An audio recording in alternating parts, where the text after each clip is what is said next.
Ada dua jenis orang di dunia ini.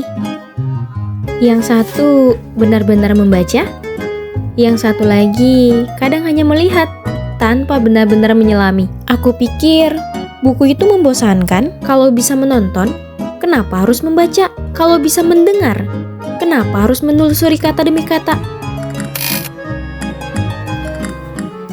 Hai, aku Rahila. Aku seorang mahasiswa, tepatnya di program studi Pendidikan Bahasa dan Sastra Indonesia. Aku hidup di dunia yang serba cepat, scroll cepat, like cepat, dan Siapa yang sering lupa juga cepat. dengerin sini.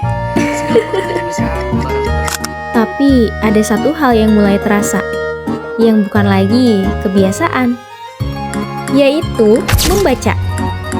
Kita lebih akrab dengan scroll media sosial daripada membuka lembaran. Lebih tahan 2 jam di TikTok daripada 2 paragraf buku. Menurut UNESCO, cuma 1 orang yang rajin membaca. Namun di sisi lain, yaitu di Provinsi Jawa Barat, nilai literasi di Jawa Barat telah mencapai 72-60 poin. Aku sempat berpikir, bagaimana caranya supaya suka membaca? Tapi semakin aku mencari, Aku malah semakin jauh dari jawabannya. Sampai akhirnya aku sadar. Mungkin selama ini aku salah bertanya. Bukan bagaimana cara menumbuhkan minat baca, tapi bagaimana cara menumbuhkan minat itu sendiri. Tanda tanya. saat aku mulai tahu apa yang aku minati, aku mulai mencari. Ternyata membaca bukan lagi terasa berat. Sampai akhirnya aku sampai ke tempat yang dulu paling aku hindari.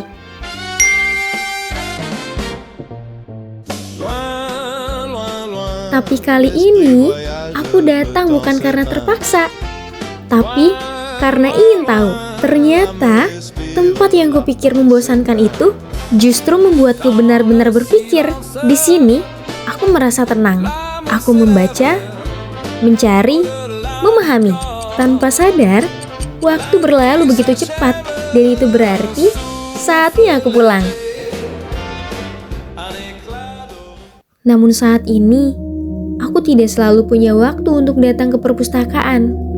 Hari-hariku dipenuhi perkuliahan, mengerjakan tugas, diskusi, membuat film pendek, menjadi bagian dari organisasi, bahkan menjalankan amanah sebagai ketua himpunan. Tapi, kini bukan lagi tentang rak dan ruangan, melainkan dalam genggaman.